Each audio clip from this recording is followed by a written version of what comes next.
Yeah, hit the transition button. Let's get this thing going. Woo woo! Alright, what's going on? Welcome to Fitness for Cool People Q&A lecture, pint of beer edition, because I'm on maintenance calories right now, which means I get the whole beer instead of just half of one. Intro music was by Lil Kevin Tran. Kevin on Instagram, KEHV_. You can follow us, Fitness for Cool People, on Twitch at Fitness for Cool People, on the interwebs at fitnessforcoolpeople.com. It's the Twitter at Fit4 Cool People, and Facebook. Yes, Facebook as well. Gets the Fitness for Cool People. If you're watching, feel free, post questions. We'll get to them either in the middle of the lecture or at the end of the lecture, depending upon how things go.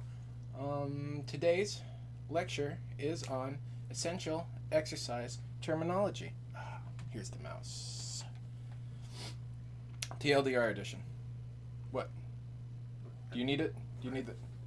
Do you want me to do the thing. it over, right? Do the thing. Okay. All right. Sweet. We've transitioned. We've got the presentation going. So, essential exercise terminology, TLDR edition. We'll explain that in a little bit. So this also kind of coincides with the blog post I made on the website, the How to Stop Button Mashing at Fitness. So this is the lecture that I wish everybody had when they were in like high school and teenagers and stuff, or at any point in their life. Watch this lecture, get this information, actually learn how to do strength training. It's amazing. It's simpler than you expect. It is less painful than muscle confusion and P90Xing yourself to death and grinding up your joints and not making progress, and yeah, it's much better than all of that, and it actually works, and it's based on evidence. So the overview. Strength training terminology, how to talk about training, volume, and load. Before we can get into the guts of the theory, we have to have the definitions down so we are all on the same page. How to talk about the individual exercises, how to actually do a rep and describe what's going on with them and stuff. How does resistance training work? So, abridged version, but we get at the basics. Auto-regulation and MRV, maximum recoverable volume. So that's Mike Tushner. There's some S's and CH's. Reactive training systems. And MRV, Dr. Mike Israel and Dr. James Hoffman. These are more modern, advanced kind of concepts. Well, not really advanced. They help complete the puzzle, and I think this sort of group of information, this lecture, will provide a lot of benefit to a lot of people, whether they're just starting out in their lifting or they've been lifting in a while and have reached plateaus, or just want to learn intelligent strength training. Then actually how to do the exercises in terms of, what are we doing? I'm turning up the gain. Turning up the gain. We need... If only it was that easy for someone to come into the gym to, oh, you're not growing fast enough, let's just turn up the gains a little bit. Womp womp. How to actually do the exercises. So, basics on setting up, cueing the exercise, and how to get your body in the right position. Wait. Yeah. Sweet. Starfield. Exercise tempo, rest times, frequency. A lot of this stuff has actually been scientifically sorted out. Where we?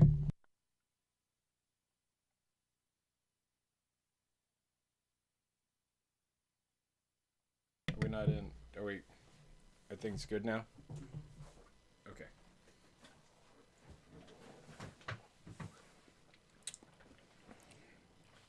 Best production team in the business. So,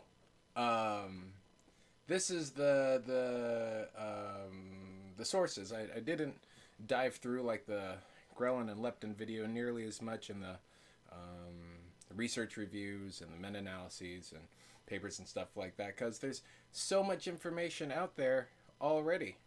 And those people have cited this stuff or based it on their anecdotal experience. And they're big and they're strong and they've been doing it for a while.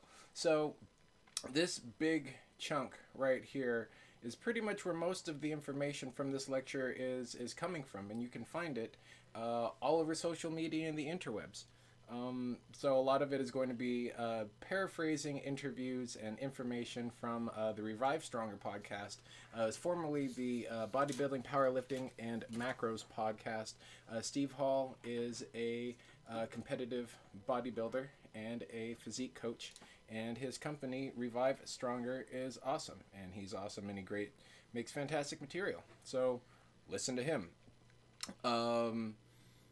Mostly Dr. Mike Israetel from Renaissance Periodization and Dr. Eric Helms from 3DMJ, and their content and the interviews that they had with Steve Hall on his podcast, as well as their publications or books, Scientific Principles of Strength, written by Dr. Mike Israetel, Dr. James Hoffman, and very large and strong man, Chad Wesley Smith. He is very large and very strong, and he's now doing jiu-jitsu for some reason, which sounds sounds like a lot of trouble for someone going up against him. And then the Muscle and Strength Pyramids, Dr. Eric Helms. A lot of really good information in these books and in all those lectures. So that's lots of content well beyond this thing. Chris Beardsley, his publication is the Strength and Conditioning Research Review, and he posts on Twitter, Instagram, Medium, Infographic God. So he takes the primary literature and posts that into these very good infographics and breaks down the information. And if you want to learn a lot real fast about strength and conditioning research and sports specific performance and just growing big and strong and jumping higher and stuff like that, check him out. He just wrote a book. It's on Kindle. I don't know where else you can find it. I believe it is just a digital book. Strength is specific, and by not capitalizing that S, I don't do it justice. It seems like a very exciting book, and I'm looking forward to reading it. Plus me. So I'm a certified personal trainer. I've got a graduate level education in biology. I can read primary literature and do things too. I've lifted a little bit. I know things. So, kind of as like a professional in the field, I don't have to cite everything because I kind of know it. Basic fundamentals to intelligent programming. How to stop button mashing. So again, that was the first article or blog that I wrote for the website. This lecture, as I allude to, the TLDR version, too long, didn't read what? I think this is this lecture encompasses the best amount of information or good amount of basic information, and it can't really be any less detailed than this. The less detailed version of this already exists, and it isn't effective. What do you want? So as you start reading more, if you ever actually get interested in it, it gets more complicated. TLDR, because you could, instead go to college for 6 to 10 years, and at least the first 4 of it in biology is just learning all the words, so that way you can read primary literature and maybe start to understand it. And, by the time you get a doctorate, you've read hundreds of peer-reviewed research papers, peer-reviewed, not blogs, peer-reviewed papers where those are made from a bunch of other peer-reviewed papers in critical thinking and research and science and evidence and stuff. You've actually trained for a little while, a handful of years maybe, and experimented on yourself and tried some things out, maybe developed some of your own hypotheses, and you've done this for some amount of time, which has allowed you to accumulate a lot of high quality anecdotal evidence from training yourself and training others and being in the profession and being in the field. Maybe you've done a couple experiments or meta-analysis or research review and really dug deep. You at least had to have done something in order to get your doctorate or your master's degree, and then you attend seminars and you hear from other professionals and you continue learning and growing. This is a long process. This is a big or you just listen to this lecture and listen to this stuff and you will be farther ahead than most people on the planet. Receive the distillate of accumulated evidence-based information and purify yourself in its benevolence and unbridled veracity. Such flowery language. The unbridled veracity is kind of a joke. Science is in the business of being wrong and is a process and is always wrong until maybe eventually it might kind of be right. At this point, as from the button mashing article I talked about, we have enough information to engineer very, very good outcomes for individuals, for the general population, far leaner and stronger and faster than any, if you're a non-athlete, bigger and stronger than you ever could have imagined with all the information that we already have. So that's pretty good. And now you too will learn that information. The secrets of strength training, except they're not secrets. They're published in peer-reviewed journal articles and papers by scientists that work at public institutions. Let's get into it. Strength training terminology. So it all starts with a rep. A repetition is just one go through of a lift. So if we take a look here, where are you looking? What? Oh, just looking at your spacing relative to the camera. Should I step back more? Let me know if you want me to switch, or just click there if you want to switch to the big view transition button. Oh, because I'm trying to do. Yeah, if you want to demonstrate something. Yeah. Maybe you need to just stand up on the thing to get my. It's fine. It would be standing back a little so you're more in view. Hey. There you go, buddy. All right. And then that again, way we can see more of the good stuff. If you want to swap it to the full view, it's just the transition button. That's the problem when you don't have a good side or a bad side, is that they all suck. Okay, so we'll stand right here and show off the Capcom Canada shirt. I've actually been playing a little bit of... We got a Super Nintendo Mini, and I've been finally learning how to play Street Fighter 2 for the first time. Actually learn how to play it without, again... Using periodization MRV and all. Yes, periodizing my training program for Street Fighter 2 like a smart person. And I'm actually enjoying it a lot more. So, anyway... we have an agonist and antagonist muscle. So in this diagram, they didn't show the tricep, but this is the upper arm, this is your lower arm, that's your bicep right there, and behind it would be your tricep. And so the motion here, so this is elbow flexion, and this is elbow extension. Flexion, extension. So when we do a bicep curl, we're working on elbow flexion, and that requires the bicep to contract, and we see the muscle goes from this longer position to a shorter position, and the muscle fibers slide on each other and contract, and it moves the weight up. The agonist moves the weight concentrically, so contract, concentric. The antagonist decelerates the weight eccentrically. When we lower the weight, that's the eccentric portion, as we see in this diagram here. So the weight's at this, the muscle's at this length, and then, right here, that's good. Then as we lower the weight into the eccentric portion, where we're controlling it against gravity, or decelerating against gravity and moving it lower, We have the isometric portion. So an isometric, it's a hold. Iso, it's the same. It's neither moving eccentrically nor concentrically. We can see that the muscle length stays the same. So exercises are made up of an eccentric, isometric, and concentric portion of the lift. Controlling those is the tempo, and that has a very strong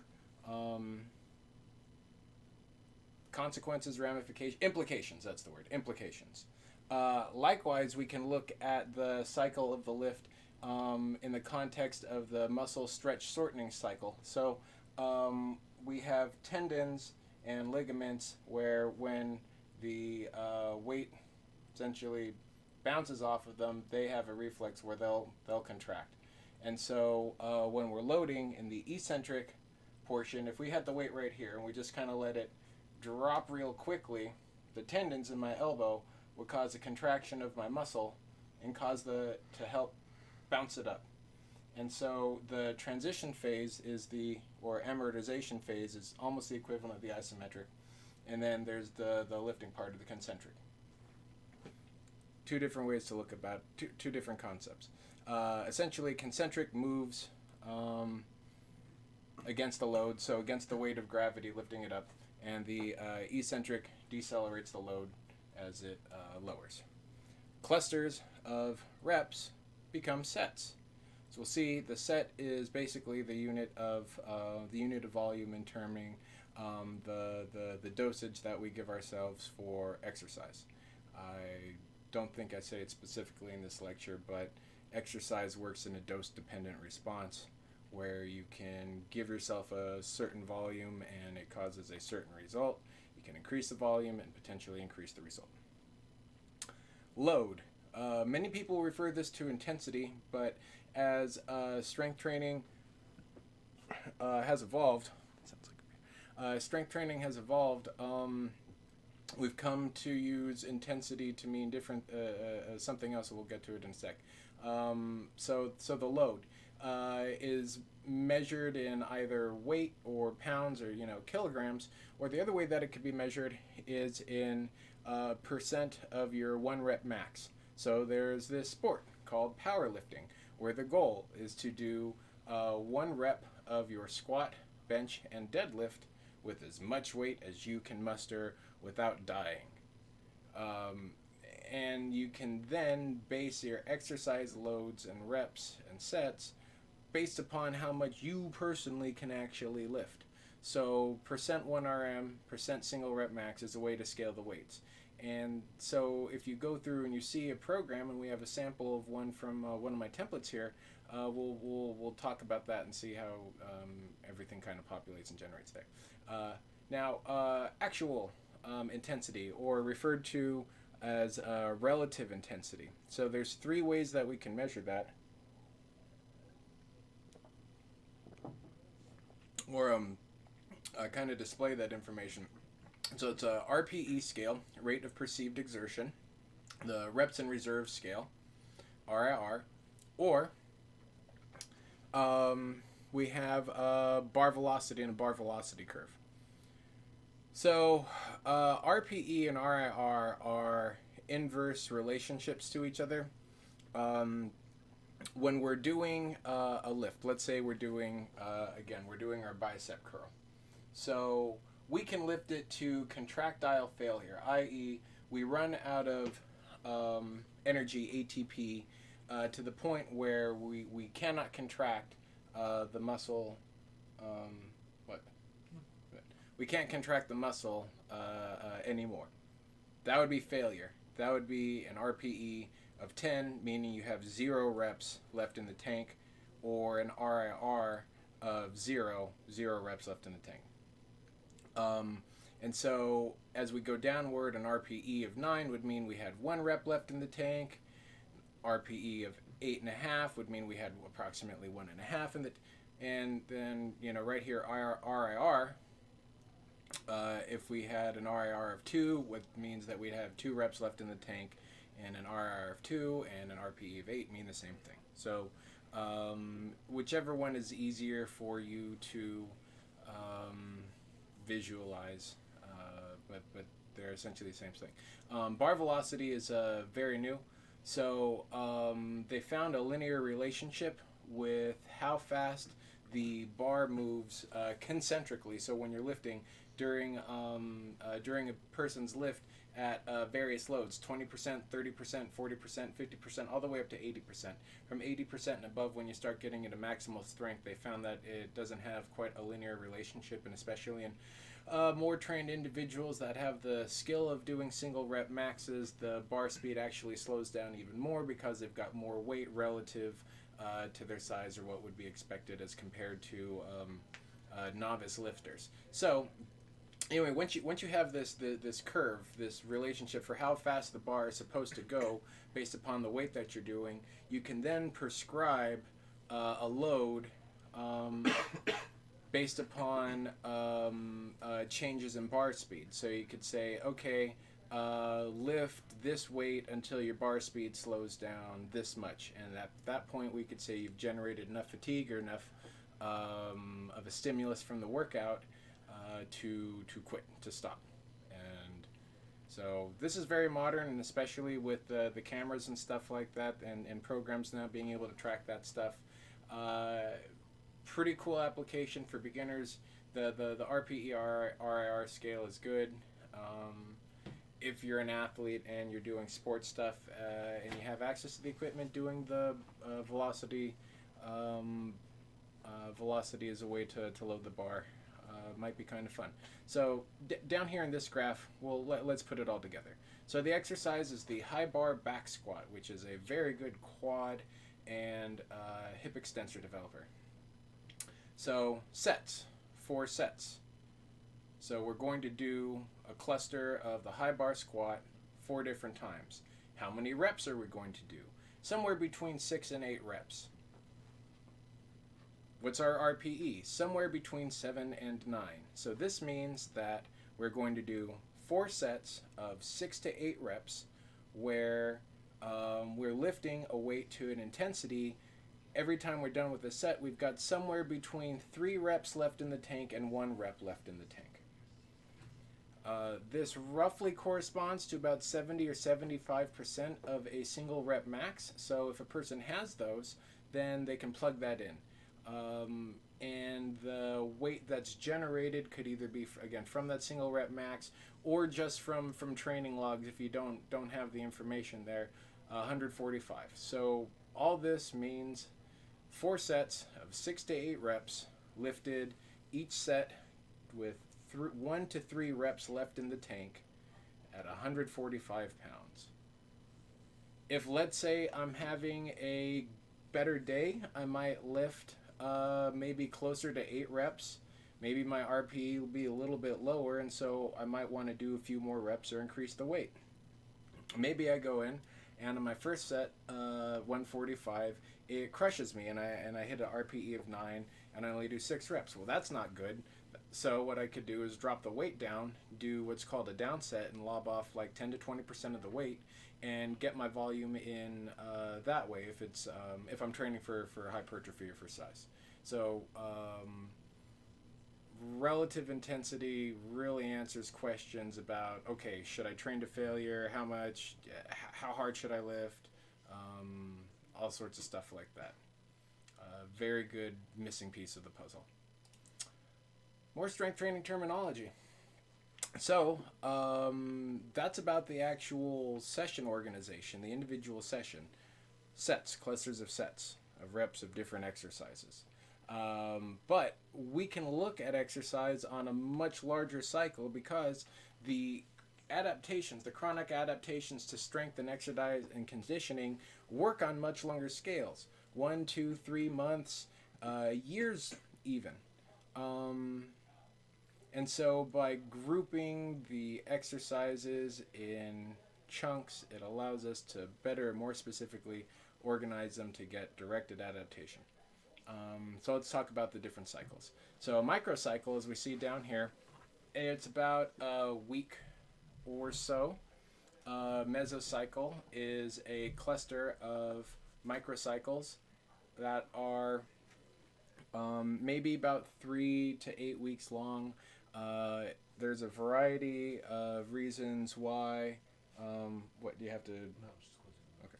There's a variety of reasons why the length would be shorter or longer.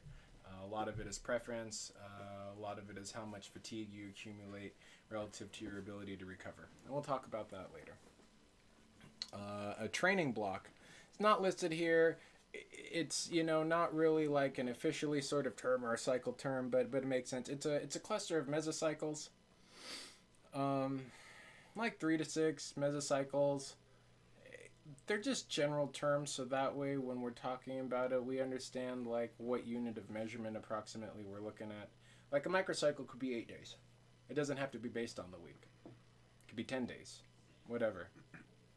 A macrocycle, it's a bunch of mesocycles or training blocks put together. It's the overall arcing kind of training scheme and plan. Could be as little as a year, could be as long as 4 years if, let's say, you're an Olympian. The length of it is kind of based upon maybe you've got a competitive season or maybe there's some sort of cycle. So,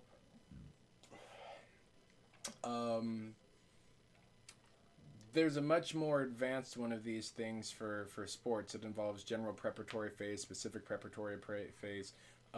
I very much would like to do a lecture on that and kind of introduce it to like gaming and streaming and stuff in terms of how to better organize your training volume or your practice volume or your workload and volume as you get ready towards a competition or some sort of peaking kind of event.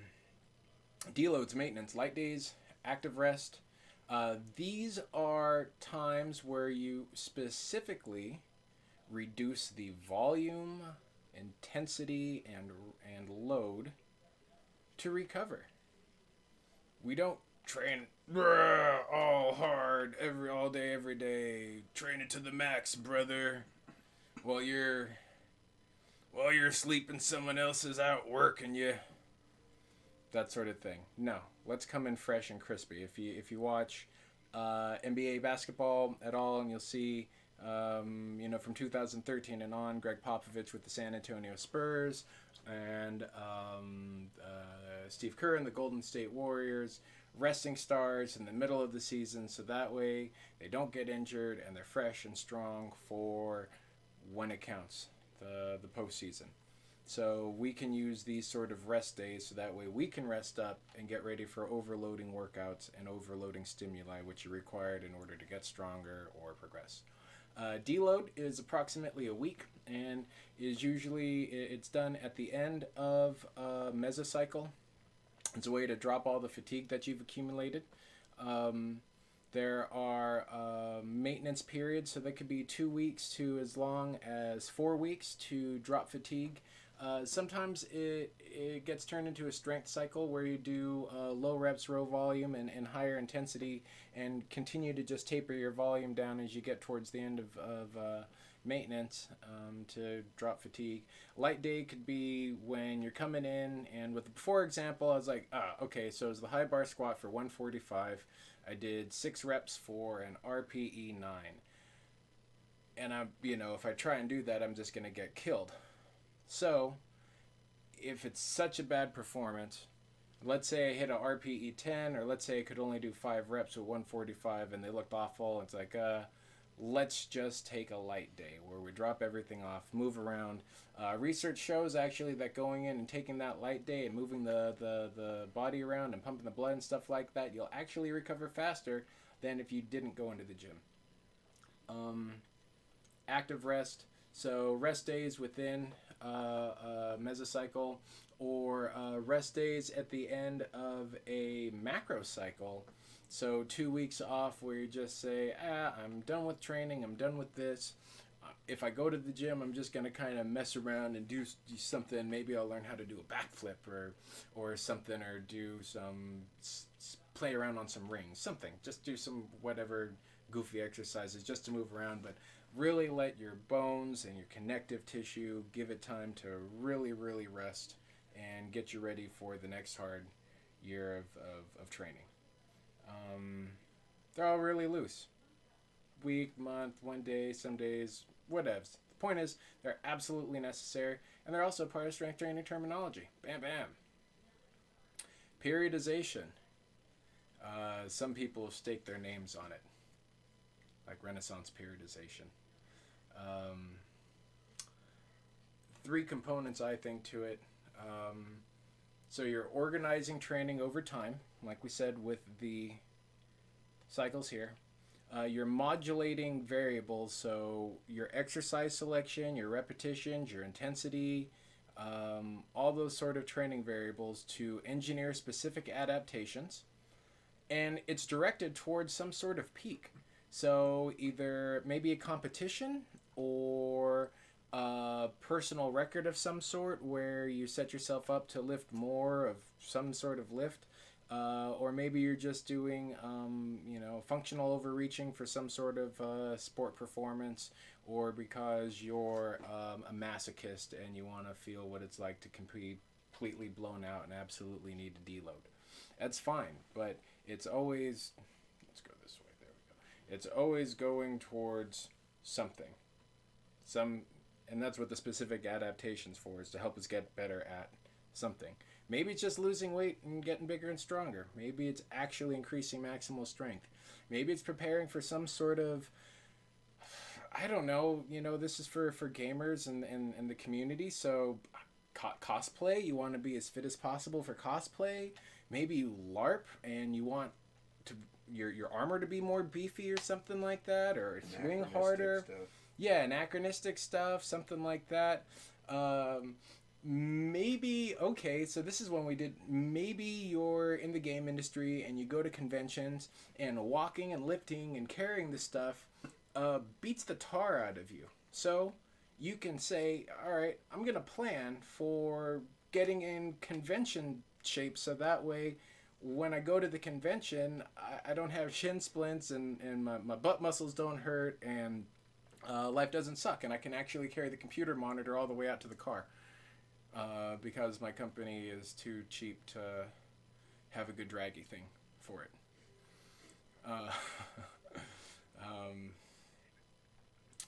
Modern periodization. So there was or are, or people will talk about a bunch of different types of periodization.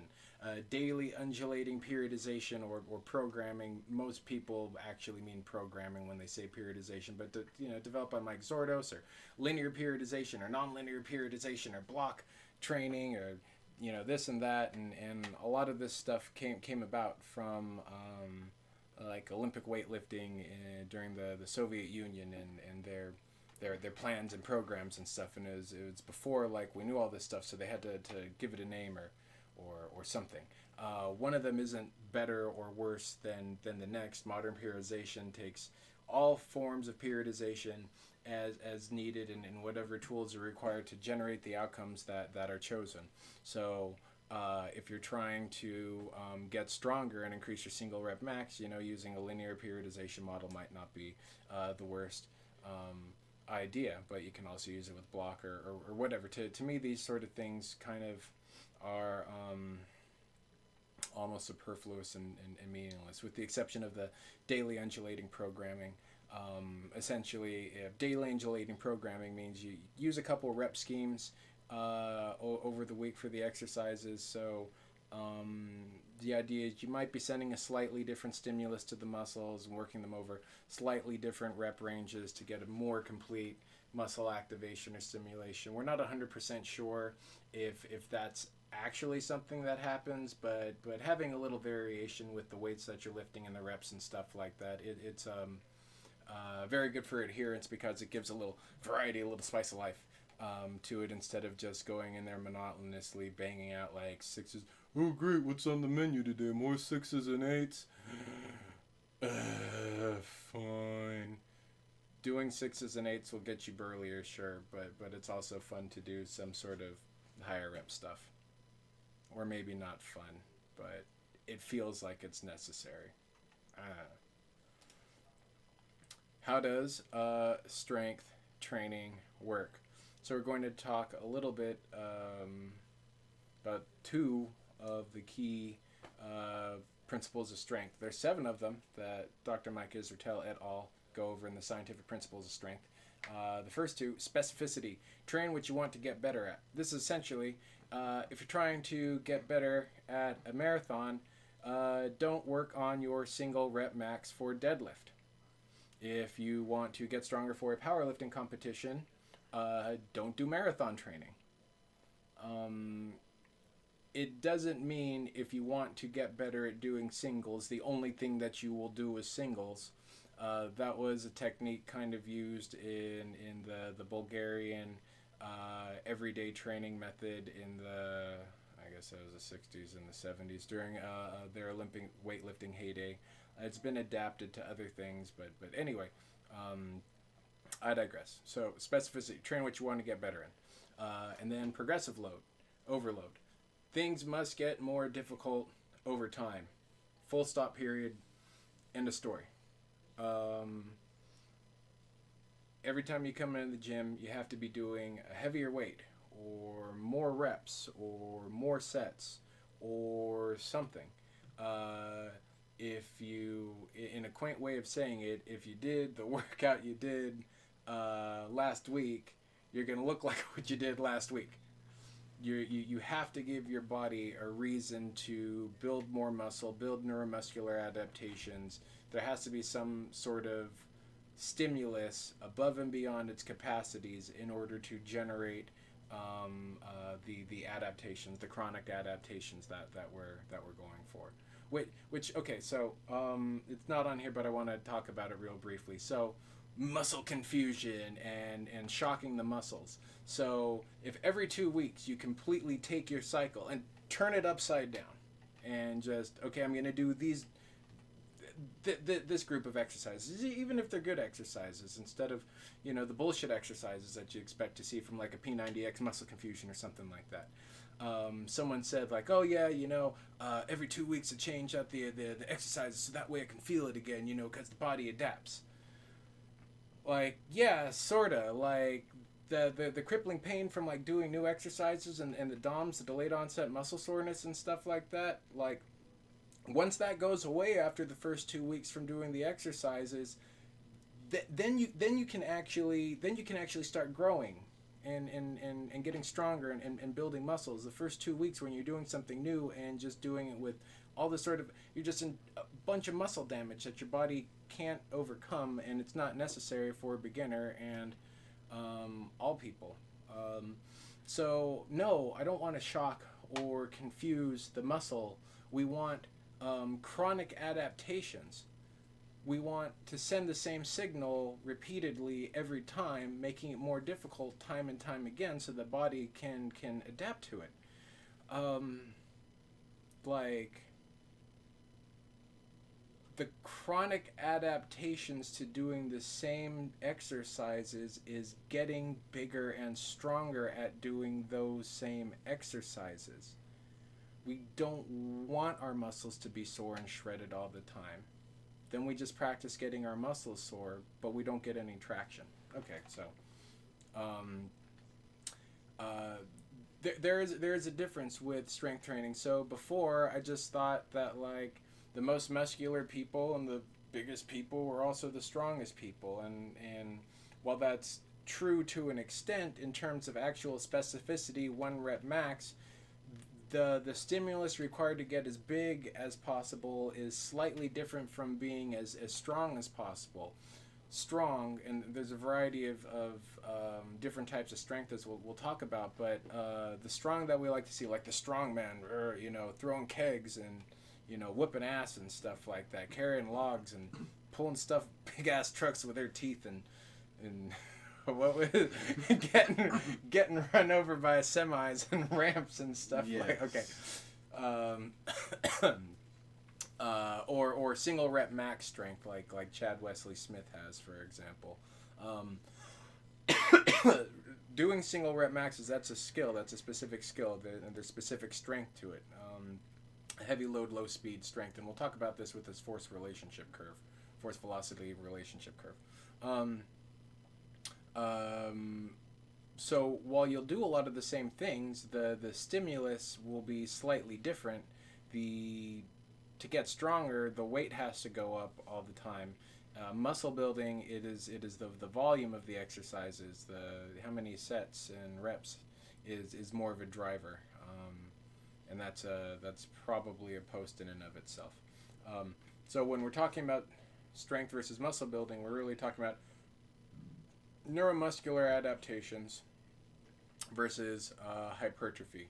So neuromuscular adaptations, rate coding. So the muscle fibers, if you remember from the bicep one, or just looking at like flesh, all those strands and fibers, how fast they fire, how fast they try and contract, is a skill that gets trained from lifting heavier things. Motor unit recruitment. So the nerves connect to your muscles, and they get the signal to tell your muscles to fire and contract. And so more nerves innervating and grabbing more muscle fibers at once and recruiting more of them. That's something that happens that's a neuromuscular adaptation that happens for strength training. Increasing muscle fiber cross-sectional area, so making them wider. That's hypertrophy. That's muscle building right there. And that process is very critical for us if we are trying to diet and we are obese, or even if we're not obese and we're trying to diet. Strength training during diet reduces muscle loss. When we diet, we lose some amount of fat mass and muscle mass. And the more strength training we do when we are dieting, or if we do strength training while we're dieting, we don't lose the muscle mass or don't lose it as much of it. The significance is that it is much easier to lose fat than it is to build muscle. And the reason why we know that is, I mean, empirically, we don't have a hypertrophy epidemic in the United States. Wouldn't that be nice? Wouldn't that be nice? Like, oh, the United States is apparently too muscular. Well, they heart hypertrophy, but that's a different lecture. Yes, that's right. Leptin, if you remember from the first lecture, independently can remodel heart tissue, leading to heart hypertrophy or an enlarged heart. It is not dope. That is a negative health factor. All right. Different types of strength. So, said it before. Oh, this graph. It's a credit to Dr. Jason Miller, certified strength and conditioning specialist. I got this from Renaissance Periodization RP Plus, video 4 that they have on biomechanics, the force velocity for curve definition and training implications. Posted July 27th, 2017. Very good lecture series. I think it was 8 or 12 in length, and it's the equivalent of like an intro to biomechanics. And you can get that Renaissance Periodization. I keep mentioning these things, and I don't want to sound like a shill, but it's really good. I think it's only like 20 or 25 bucks a month. I'm a member. It's great. I get content like this. I can ask PhDs questions. It's super dope. So strength is a skill.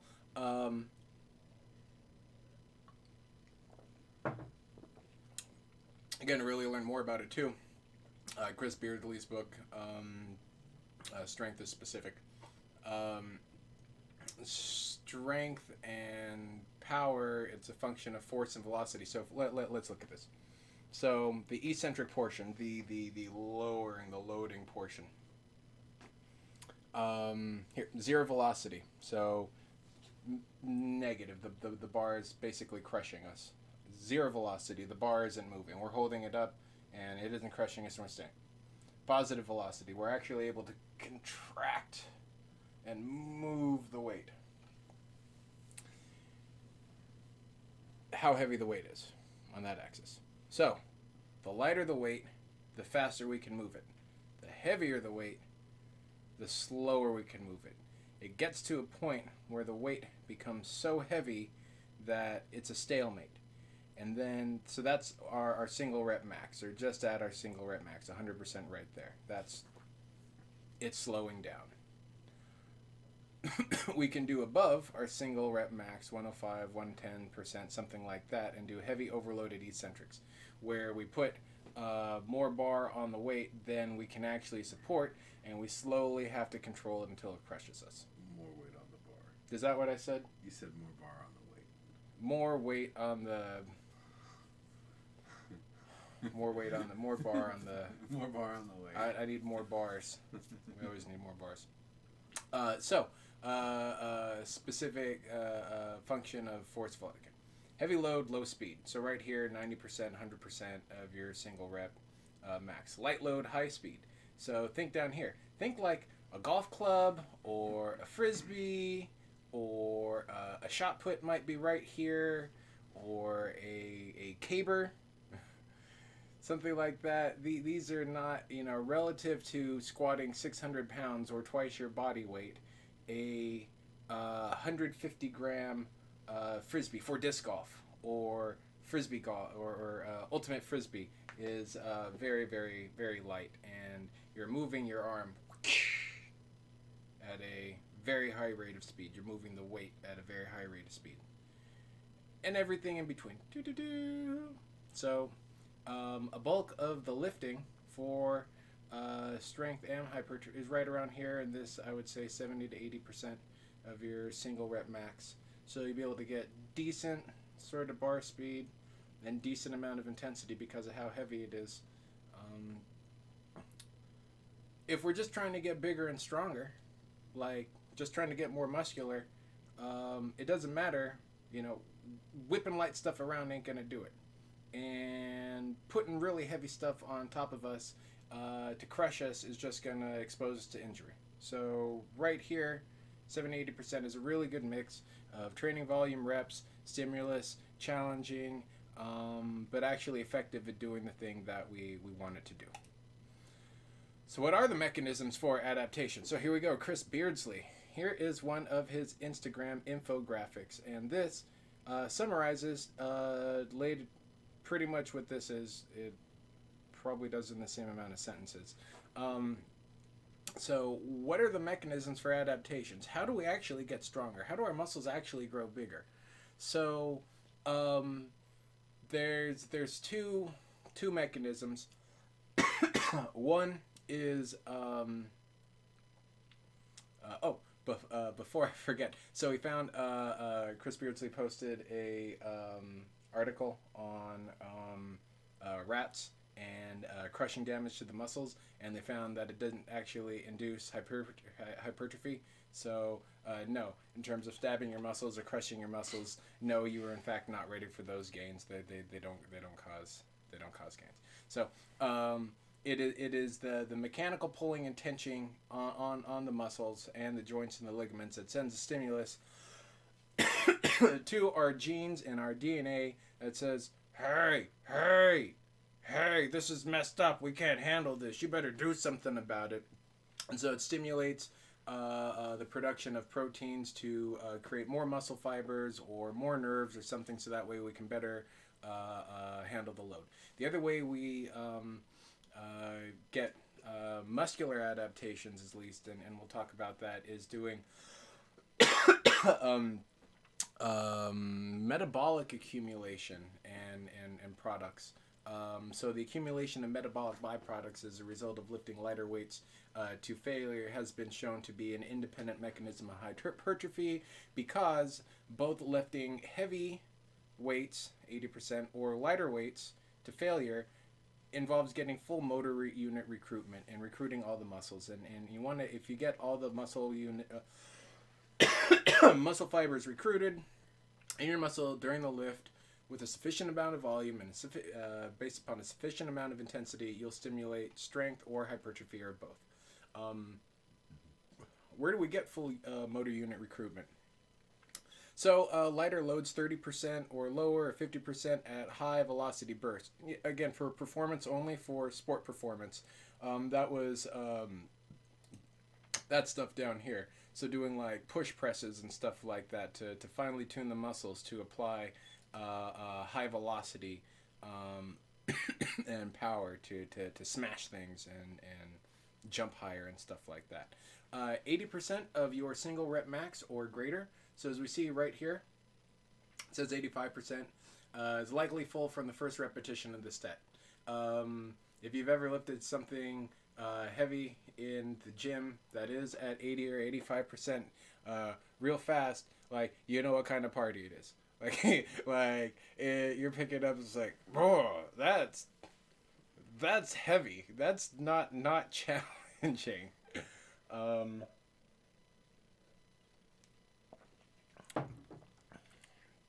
It's great for maximal strength. So the low speed, high load, high force sort of lifting. It also develops hypertrophy because we get the full motor unit recruitment, but because of the fatigue and the volume that you're doing, and then because of the systemic fatigue and muscle damage from lifting all those heavy ass weights, increases fatigue exponentially, and so you can't quite put in as much volume if you're doing hypertrophy training in this range. So where else do we get full motor recruitment? 65 to 80% lifted near failure. So an RPE of 5 to 10 or RIR 5 to 0, meaning lifting so you've got at least 5 left in the tank, or progressing higher after that. So first week 5 in the tank, and then 4, then 3, then 2, and slowly increasing over the course of a mesocycle. Each microcycle increases more and more in intensity, or each set. In this case, we're talking about sets. Each set is lifted to within this level of intensity, right here.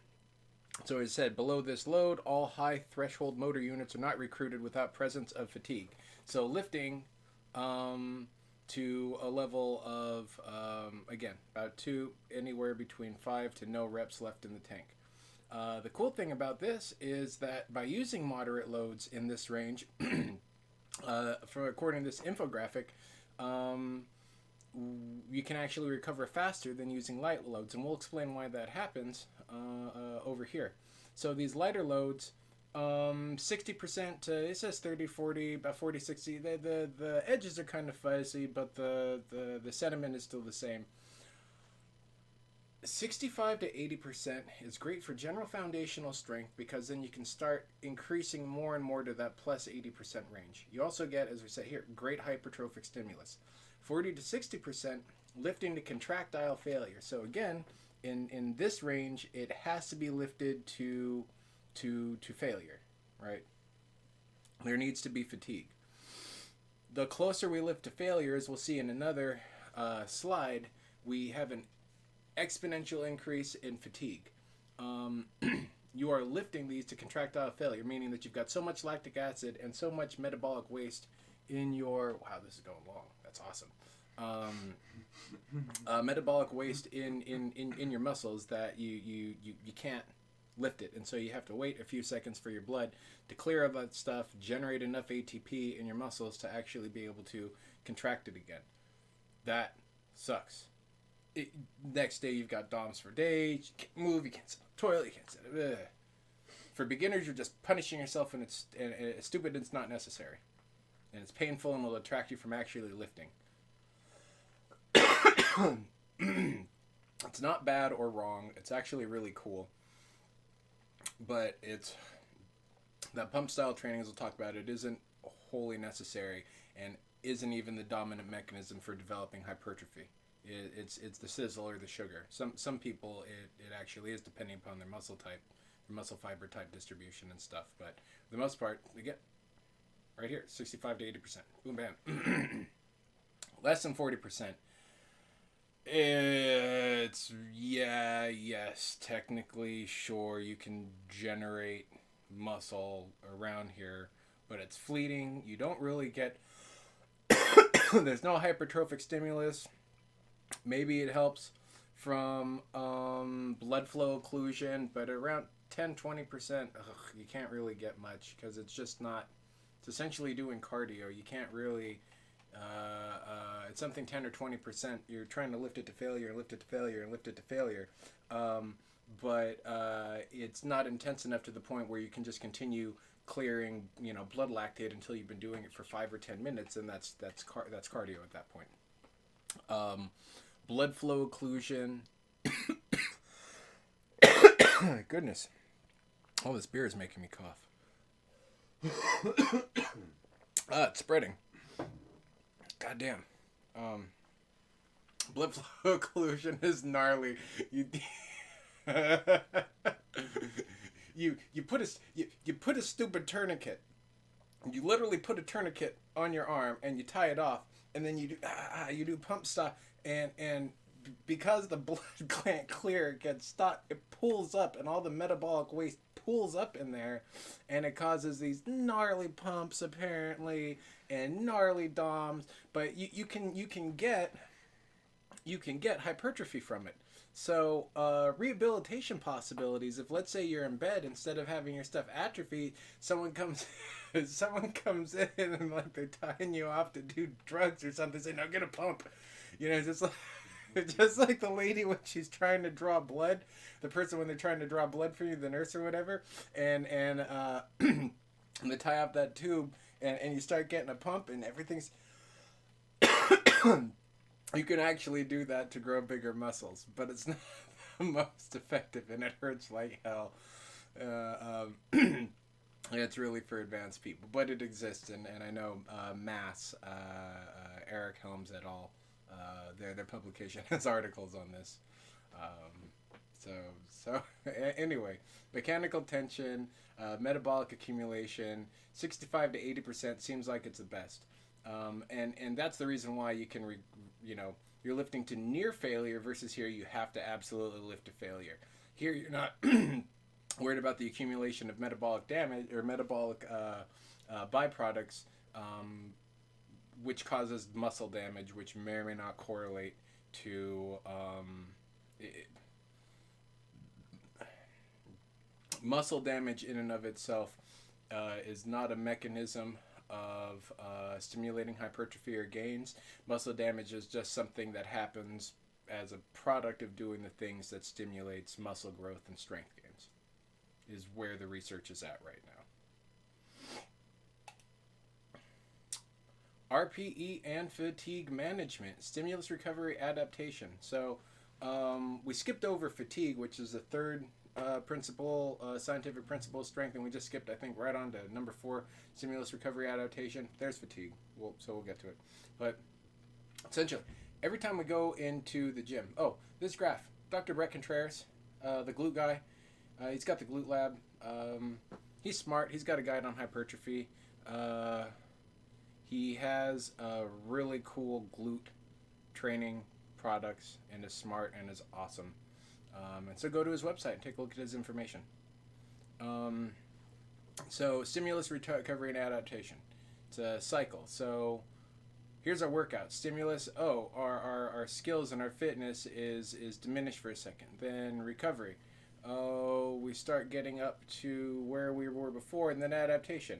Oh, crap, we actually have more ability than we did before. And then we have a workout. Adaptation. Recovery, adaptation. So that's cool. That's how we get the progress. A little crest of a wave. So every time we go into the gym, we get a little bit more fatigued. We get a little bit more fit, right? Fatigue can manifest itself, or when we talk about fatigue, it comes from all sorts of ways. We've got fatigue within a session, so between doing the exercises at the beginning of the workout, sucking energy from you and inhibiting your performance on the exercises at the end of the workout. Between sessions, so the amount of exercise that you did on Monday and the recovery that you get from it, and that amount of fatigue right here to get you ready for Wednesday. So we can use and then the last one, so between mesocycles, so you do this a few times and you stick together a few microcycles and you've got a lot of accumulated fatigue, and so then we drop it with deloads, so then we can do this thing right here again. So RPE, we can use RPE to manage fatigue. So Revive Stronger in big bold letters. Got this from his Instagram, Steve Hall's Instagram post. He's got lots of these right here. So we're looking at the reps in reserve, function of effectiveness, and fatigue. So we have more effectiveness the higher we go, and more fatigue on this side the higher we go. The closer to failure, so 0, we see an exponential increase in fatigue, while we see a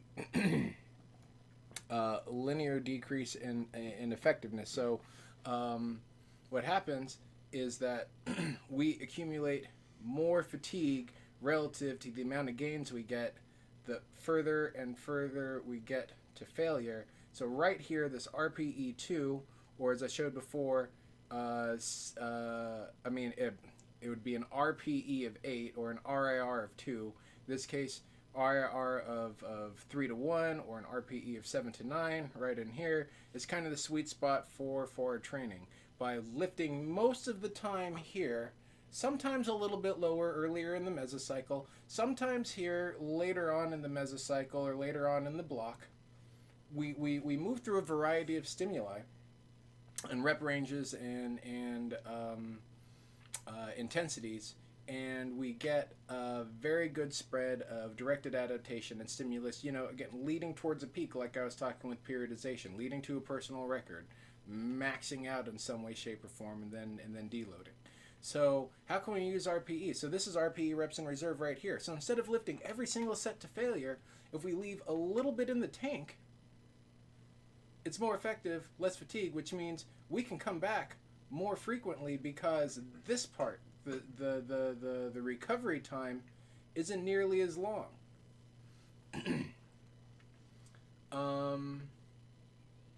More volume, better gains. Further from failure, more volume because there's less fatigue. Very cool stuff. Mass has a bunch of different papers where they analyze other studies on RPE, and that's very cool. Again, Reactive Training Systems with Mike Tirschner kind of invented it. He has a training manual and all sorts of applications for it as well. Very big piece of the puzzle. So, work capacity, recovery, and repeated bouts. So the work capacity is how much energy or exercise that you can exert during the workout that's actually stimulating and not junk volume. So how much exercise can be exerted where you're at a sufficient level of intensity and putting in sufficient amount to actually send a hypertrophic stimulus or a strength stimulus. It can be the limiting factor. So let's say your cardiovascular conditioning isn't good enough, so that way you can't put in enough volume during your workout in order to actually grow. Then your work capacity is the limiting factor. However, initially for beginners, work capacity is not the limiting factor. Recovery is. Recovery is the ability to regenerate the work capacity, present an overload, or at least recover to sufficient levels and equivalent levels from the previous workout. Are you ready? Can you do more work yet? Can you do more hard work, more overloading work than you did before? If you can't, you are not recovered, full stop.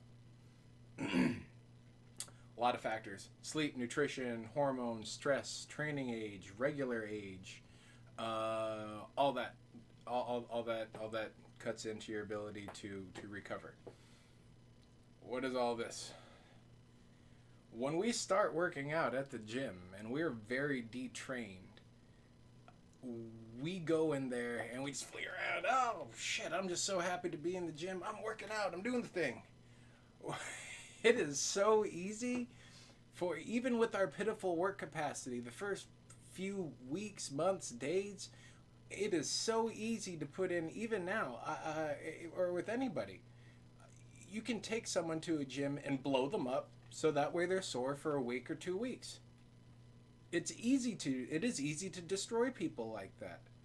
Without periodization and programming and using RPE and measuring your fatigue and doing everything against your fatigue. That's what pre-program workouts from like CrossFit or boot camp classes or something like that, these one size fits all sort of thing. Not only do you not get the directed adaptation for your individual preferences to meet your goals, but they just throw the same work at everybody, and it doesn't matter whether you can recover from it or not.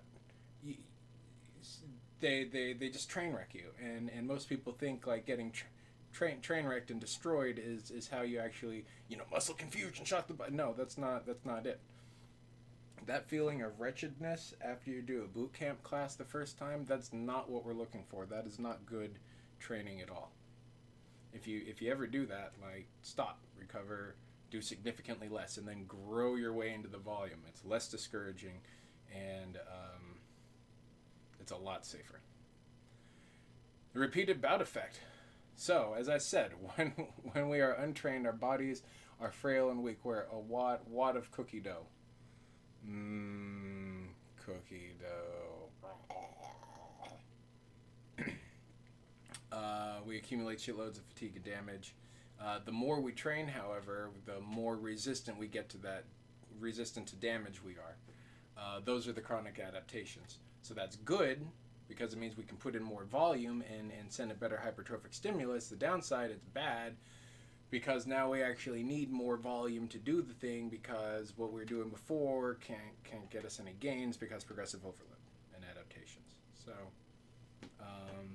but that's where we also get the health in, is the accumulated volume from the repeated bout effect, making chronic adaptations over time, making our heart stronger, making our muscles stronger, making our joints stronger, stuff like that. It just becomes a pain in the ass if you're trying to grow bigger and you have to put in an obscene amount of weight and load to the point where you don't actually know whether you're growing or not, but you sure as hell have to destroy your body to do it. Maximum recoverable volume. This, from Dr. James Hoffman and Dr. Mike Israetel from Renaissance Periodization. This is their brainchild. You can do searches for Juggernaut Training Systems or Renaissance Periodization or Dr. Mike, and he talks about this, and they talk about this. They've got the book, How Much Should I Train?, which answers these questions and uses the MRV concept.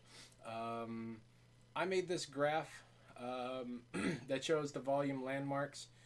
We're going to discuss it briefly. I added these zones in here, which I think help explain things a little bit better. So we have first the volume measured. I should have put this out. Volume is measured as hard working sets, again, lifted to sufficient RPE. So if we go to that Chris Beardsley document, the 60 to 80% lifted near failure, that's what we're looking for. And it can be defined either by the body part, if you're doing hypertrophy training and trying to get specific muscles bigger, or by the lift, either deadlift, squat, bench press, overhead press, clean and jerk, snatch, whatever you're trying to get better at. So let's start from the beginning and hit the landmarks first, and then we'll hit the ranges, the zones. So MV, maintenance volume. And this applies to any skill that you can think of, or any or anything like that, whether it's playing video games, learning how to play guitar, getting stronger, getting bigger, getting better at a sport, learning how to cook better, getting better at building houses, anything like that. Volume.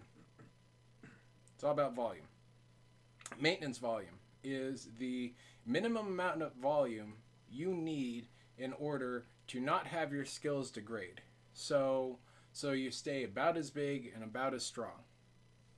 The minimum effective volume is the amount of volume or sets or time put into it of an overloading stimulus in order to actually see an increase in your abilities. The maximum adaptive volume is the volume cutoff where you see your best rates of growth. Maximum recoverable volume, as the concept implies, this is the maximum level of volume your body can do before you have to deload, period, full stop. You do this volume, it is unsustainable. You get overreached and it'll and the program will deload. You're doing anything more than this, you can get functional overreaching, which is good and helps you for peaking for strength or other things. For non-functional overreaching is when you grind yourself into a pulp. Right here, when I was working 80 hours a week in the kitchen at the restaurant on about 6 days a week and consistently less than 6.5 hours for 3, I was over my MRV. And then I got plantar fasciitis. And my connective tissue said, "You're done. You asshole. You're done working now." And it deloaded me. Let's talk about these ranges now. So there's the warm-up range, or non-exercise activity thermogenesis range. Anyway, this is volume of exercise that is either not a sufficient enough intensity or not a sufficient enough volume to actually do anything or help you maintain your levels.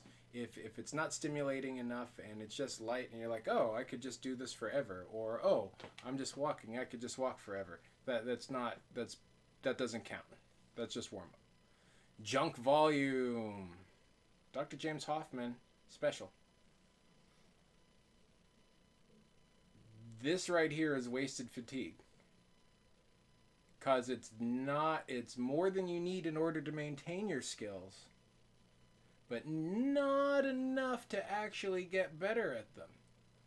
When you are doing something where you have to get better at multiple skills, let's say you want to learn how to skateboard and play the guitar, there'll be a certain point where, because of your skill, you won't be able to do enough volume to progress equally both at the same time on both the guitar.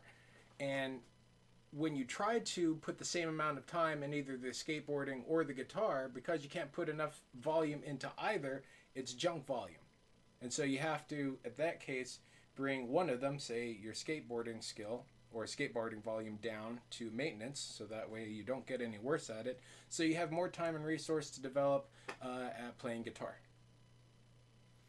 Maximum adaptive range, Gravy Town, best training. This is great. This is where we want to be. This is a range that we want to work through. So progressive overload. Every time we hit one of these things, so we come in for a day, we have to do more, and then more, and then more, and then more, and then more. And then when we get here, we can stop and deload and start back down at the bottom at the beginning of the next mesocycle. Yay! So it's maximum adaptive volume. Some people ask the question, well, what if you start at the maximum adaptive volume?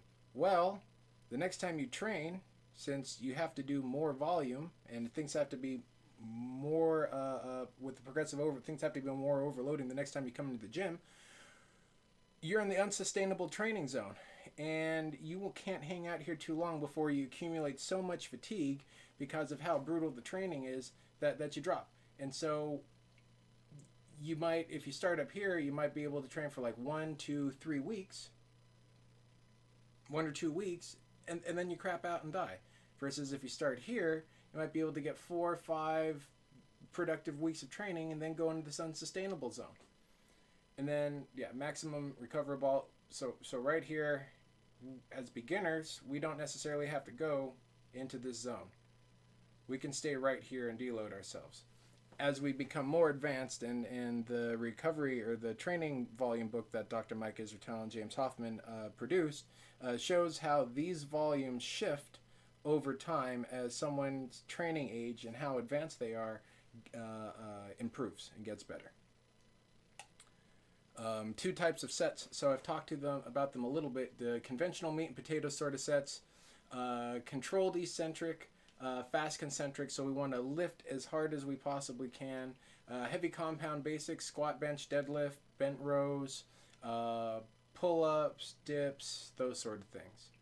The rep range is 1 to 15 reps, or whatever, somewhere around there.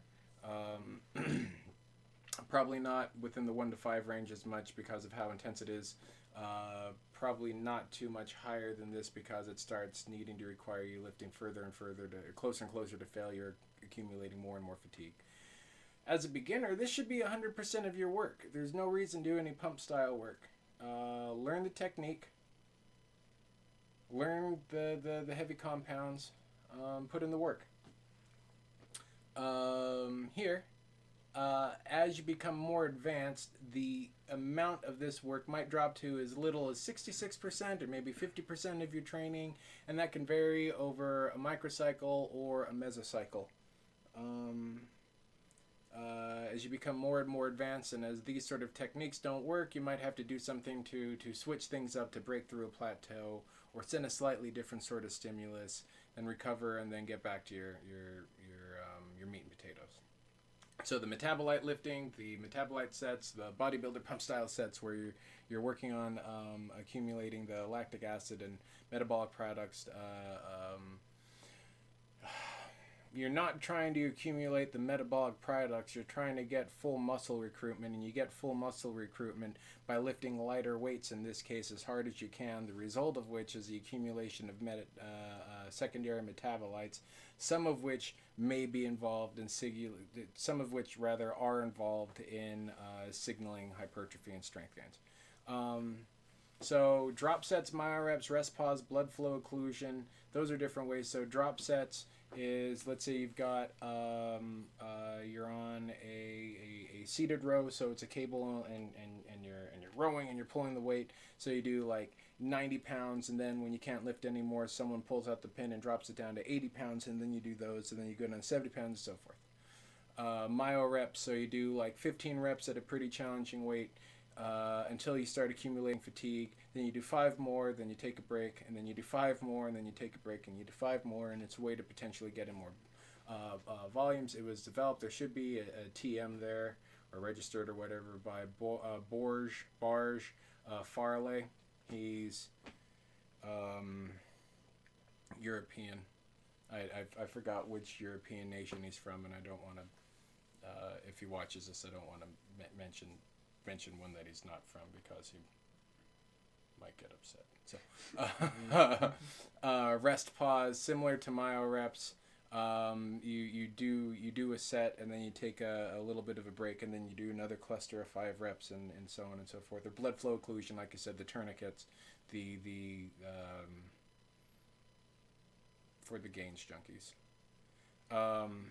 These cause a shitload of fatigue, which was described in that first Chris Beardsley infographic. Let's see.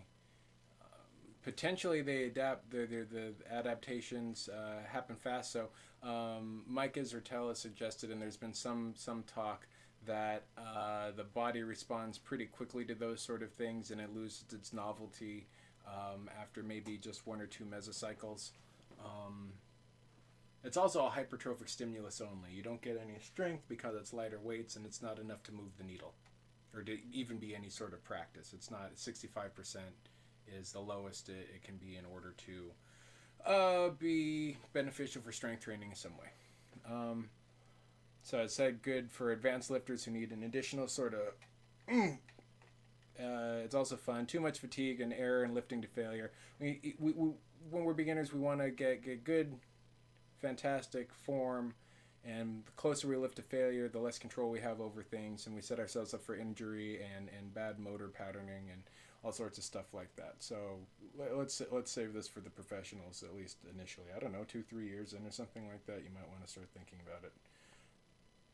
Or you can just live hefty and go to the max, brother. Burn yourself out into pulp, get it or go home, and other sorts of things. So putting MRV and RPE together,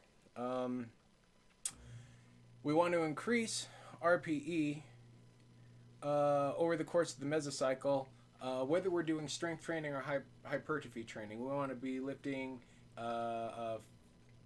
this way. We want to be lifting closer and closer to the maximum intensity and fatigue, because we're just going to deload. And by lifting to a higher intensity, we get gains, but even more gains, but they're not as efficient because of fatigue. So we can just use it strategically at a time when the fatigue doesn't matter because we're going to deload. For hypertrophy, volume is the driver, and that's the graph that I was missing. The famous Dr. Brad Schoenfeld meta-analysis, Brad Schoenfeld et al., that shows that one set doesn't get nearly as good a gains as 5 sets, as nearly good a gains as 10 sets. I can see the graphs and the error bars and the whisker right there, so I'll probably post it at some point. Everybody that is in the evidence-based fitness community posts that one at some point, and it shows you, see, based upon research, volume is the #1 driver for hypertrophy, and it is, and that's really dope that we know that. So if we're just trying to get big and muscly, some amount of strength or whatever, increase the volume, do more sets, increasing RPE over the course of the mesocycle to maximize and optimize hypertrophic stimulus. Do not sacrifice volume for weight. So if you got a choice next week to go up, and it's like, do I do more weight but I'll do less reps, or do I keep the weight the same and do more sets and more reps? Do more sets and more reps. You're trying to do more volume. You're not trying to get stronger, you're trying to get bigger. You'll get stronger as you get bigger. For strength, increase the load on RPE. Less reps, more weight. I feel like it's something. No, that's right. Less reps. Twice. That's how much you've got to reduce your reps. 3s and 5s and singles, not 8s and 12s. Do not sacrifice the weight for volume. There gets to be a certain point where it doesn't matter whether you can do more reps. If your goal is to get stronger, the only way you get stronger is by getting stronger, by putting more weight on the bar. So here, you get to, if you have to choose between doing more reps or doing more sets or increasing the weight, do more weight. Cut your reps, cut your sets. That should be less reps, less sets, more weight. Linear periodization. So as you should see, in this case, your volume decrease over the mesocycle while while the load increases. And then we use RPE to moderate the fatigue in the workout. Make sure we're getting quality sets within the session. So by using RPE and lifting to, again, that 7 to 9 sweet spot or somewhere around there, we make sure that the reps are actually stimulating for hypertrophy. And when they're not stimulating, or we're lifting too close to failure, or the weight's not heavy enough, then we can modify. So that way we're getting a quality workout and we're not in there accumulating fatigue without getting any stimulus. Use RPE to match work capacity to recover capacity. So cap your RPEs at like 8. It's Charlie. Oh, look at that. Hey Chuck. Hey Charles. Hey Cuz. What's good with it? Fantastic. Thanks for tuning in. There's been a lot of talking about strength training and fitnessy stuff. So, let's continue. RPE. So, use RPE to cap fatigue, so that way you don't completely burn out from lifting the weights. And then don't lift yourself so your work capacity. Remember, we can outwork our ability to recover. So use RPE to limit the amount of work we're doing to match your recovery, so that way we're not blowing ourselves out and we can't make it into sessions later on during the week. And then increase the intensity. The end of the cycle before we deload. That's the same with both of them. Frequency. So this right here, again, good old Revive Stronger, Steve Hall from the Instagram. But down here, it's also from Renaissance Periodization Hypertrophy Training Guide. So you can find this from Steve Hall, or you can find it from Renaissance Periodization. I think Dr. Izertello recently did something for Juggernaut Training System and Chad Wesley Smith, so you might be able to find it there as well. This is a great graph. So we'll talk about it in the context of frequency. Frequency, the amount of times that you can, do a lift or work a body part before dying. It's based upon the ability for the body part to recover. So right here we have the frequency for each of these body parts: quads, hamstrings, glutes, chest, back. Oh, what's this? MV, MAV, MAV, MRV? The amount of sets that you might be able to do for each one of these muscle groups. This is for intermediate or advanced lifters. So if you're a beginner, start at MV. Start really low and then work your way into it. But the guide's all right here. So if we go back, we should have made it color coordinated. Damn. Right here. MV, MEV, MAV, MRV. It lines up. So some body parts and some exercises that you do take longer to recover because they take in a lot more muscle damage. So hamstrings are notorious for getting a lot of eccentrically loaded muscle damage from deadlifts and Nordic curls and things like that. Let's see. Smaller body parts, your biceps, your deltoids, things like that, are much more resistant, and you can really beat the hell out of them. And so, generally, 2 to 4 weeks per body part is the best, except where one time a week is, and that's going to depend upon your training age. As I said, 2 times a week for the bigger compound movements or the hinges. 4 times a week smaller for isolation exercises or the smaller muscles. Women, it is believed because of estrogen, higher levels of estrogen in their body, limits their fatigue and allows them to recover more from exercise. Greg Nuckols on his website, Stronger by Science, formerly Strength Theory, which was a much cooler name, wrote an article recently about either recently or he just reposted it again or sent out a mailer for it. Anyway, the strength differences between men and women.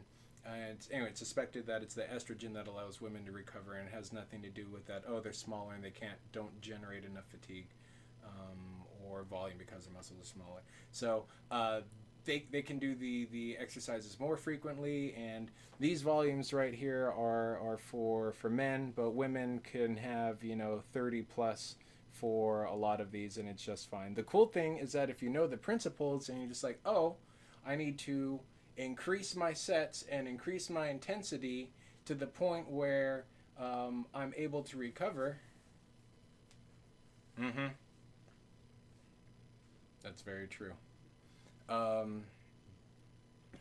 Anyway, I increase my sets until I can't recover, and then I can make a new starting point and start the next mesocycle at this amount of sets and see if I can recover from that as I progress. So 1 time a week. Sometimes for certain lifts, if they're real burly, like again deadlifts at 90%, you might only be able to do strength training, especially the more advanced you get. You might only be able to do heavy deadlifts like once a week or maybe even once every 2 weeks when you're doing world record level 600, 700, 800, 900 sort of pound lifts. Or if you're a advanced lifter for hypertrophy training, one hypothesis is that the one-time frequency is required because you're have to throw so much damn volume at it to get any sort of stimulus whatsoever that your body basically gets train wrecked, and that's the only way you might be able to get it to grow.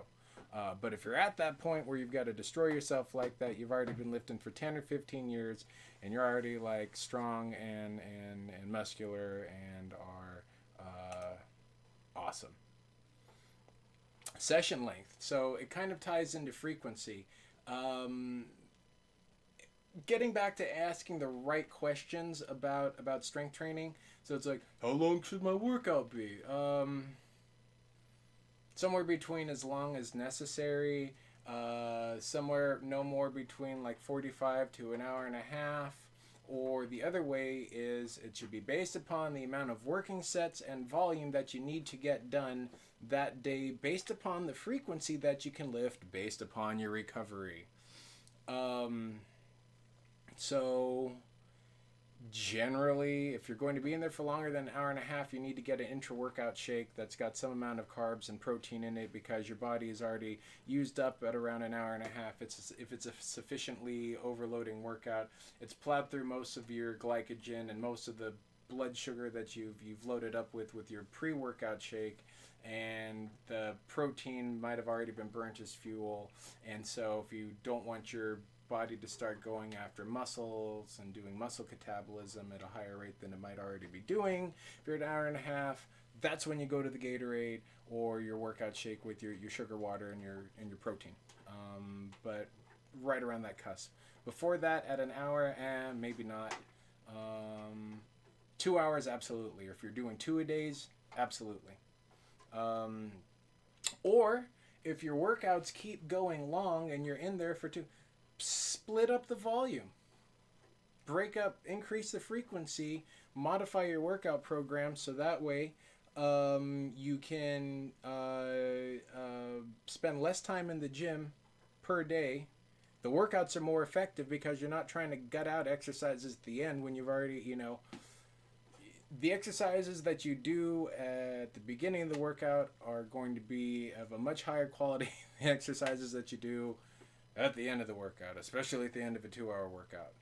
So if it gets too long or too burly, or you're not getting enough of a overloading stimulus because you can't lift the weights at the end of your workout to sufficient intensity in order to get that stimulus, go home. Just break it up. Go on another day.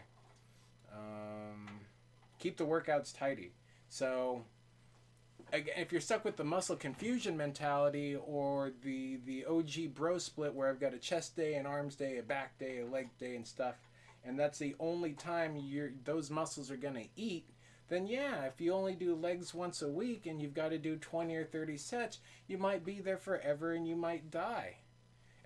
And then the rest of the work after it subsequently might not even be stimulating. Or if the P90, I'm going to do this and I'm going to run circuits, and your circuit has like 8 or 9 exercises in it, and you might be blowing through one of them, but the other ones you're not loading, you're not lifting to a sufficient, you're not a requisite intensity or getting a requisite volume to work those. It all becomes junk volume if you spread it out too much. 1 to 2 main lifts, max. Do a squat and then do like a deadlift accessory, or do a deadlift and then a squat accessory, or do a deadlift and then a bench press, or a deadlift or bench and then a bent row, something like that. 1 to 2 big burly lifts, and then 1 to 4 accessories. Your isolation, either your cable machines, your seated rows, your step ups, chest flies, dumbbell presses, overhead presses, stuff like that. The other thing that I couldn't come up with a good way the better way to say it. Pick good exercises. Pick burly, strong ass exercises, so that way you don't make a bunch of bad decisions. There's a number of ways you can train your quads. You can do high bar squats. You can do low bar squats. You can do variations with those. Sumo, Anderson squats, pause squat at the bottom, breath squats, Smith machine squats, the hack squat machine. Trap bar deadlifts, Bulgarian split squats, and then 1-footed, 2-handed Bosu ball, as James Hoffman would say, band schmigs.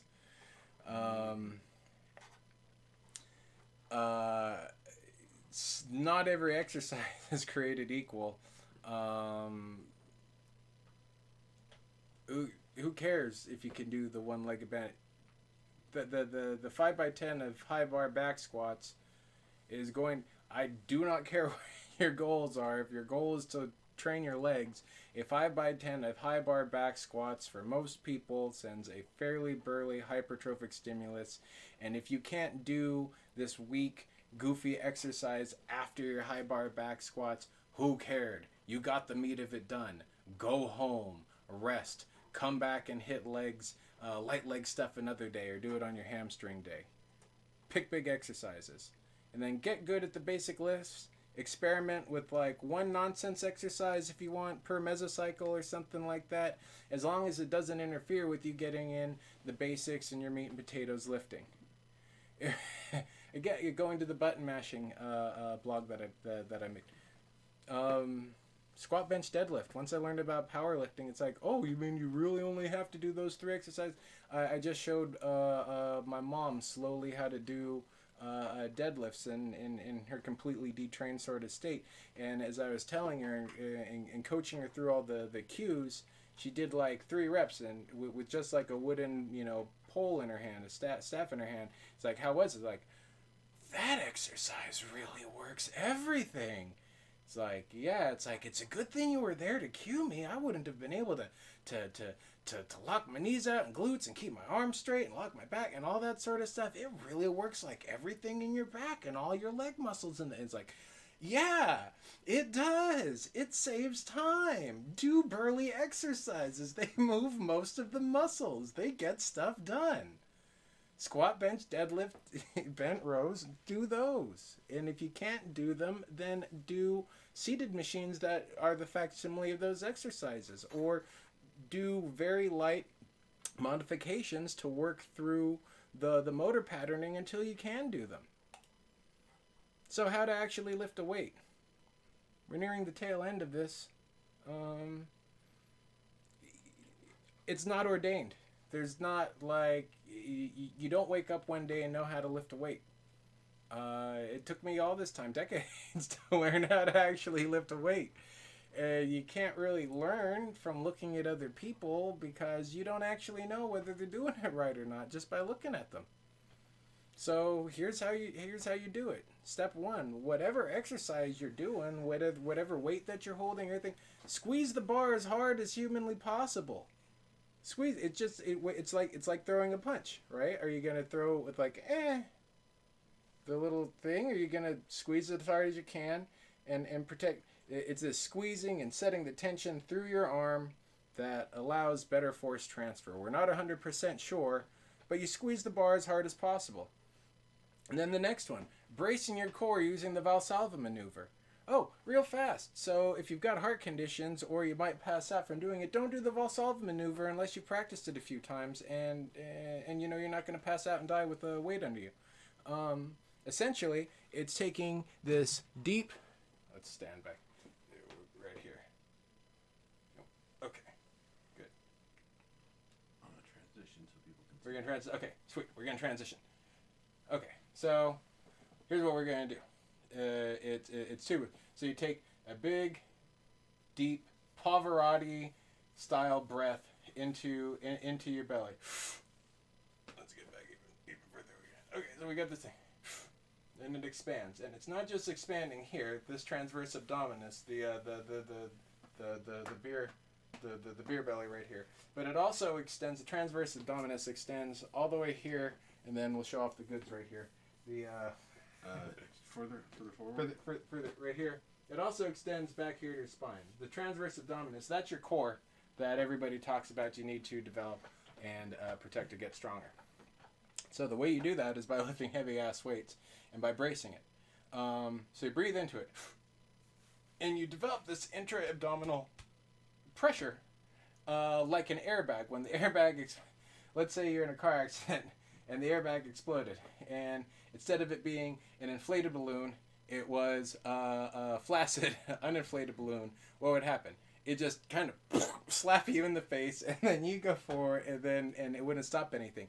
It's the tension from it being inflated that allows your head to bounce off of it and not lose all of your front teeth or bust your jaw on the steering wheel. So, right here, again, we take a big breath, and then we hold it, and then when we actually start to do the exercise, so let's say we're dropping down into a squat or something like that, we're going to hold it, and then we're going to do this thing where we breathe out through a closed mouth. So we close our mouth, and we try and exhale out of it, and just as we're developing the intra-abdominal pressure here, developing this intramuscular tension here in our fists by squeezing as hard as we can, we basically squeeze as hard as our face to, and we have this, Dr. Quinn Hennick, physical doctorate of physical therapy, the canister of stability. We'll get back a little bit further. Basically, between your rib cage and your pelvic floor, it keeps your good stuff up. Oh, wait. Yeah, we're good. Okay. Otherwise, people will think that we're not actually in space. All right, so it'll look like this. So we get the breath, and then we try and breathe out, and that's it. And so you'll hold your breath all the way through the down and the up of the motion, or through the eccentric and concentric, and then you'll breathe, take up, and do another rep. That is the only way you can use your body to support weights, your body weight, or twice the size of your body weight. If you don't do that, then you will crumple like feeble child. It's all about getting tight and creating tension. When you get the bar, let's say you're doing your we'll get footage for this. We'll actually get footage, and there's no way we're going to be able to over there. The stick. The doing more exercise demos. These are just the things that we can show the people, tell the people. Valsalva maneuver, look it up. Breathe. When just by grabbing the weights as hard as you can, you're already ahead of the game. Instead of the people, when you see them on the machine and they'll have their hands open, something like that. They're not, no. Dig your feet in. You really want to rotate and twist your feet into the ground. Whatever the exercise is, it's whatever stance is the most comfortable for you. However wide your feet are, whether they're rotated in or out, or whether they're straight, or they're like this, or whatever. It doesn't matter. It's whatever is the most comfortable for you.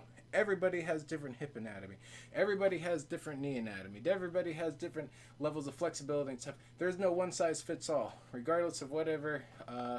And don't let any personal trainer say otherwise. Say that there's a specific way and a specific foot position. If they do that, or they do one of those assessments where they look at you and it's like, oh, your stuff is all messed up because you don't do it correctly based upon this antiquated notion of things. Don't give them money. Don't. It's not good. It's not right. Like, it doesn't have any bearing on anything. Just do whatever helps you go through the full range of motion as safely and with as good a technique as possible. When you lift, you want to make sure that your heels are grounded and the eyes of the feet. So the inner ball and the outer ball of the feet. And you got those 3 points of contact ground. And so that way when you push, whether you're doing a bench press or a bent row or a deadlift or a squat, you've got something where you can push. And so you've got tension in your hands, tension in your body, tension here, tension with the bar, tension in your legs and feet. You're tense. You're ready to transfer force.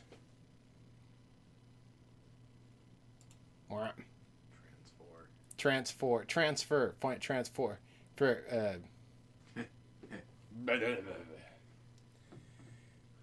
got a sweat going. I'm hyped. Get that bill look in my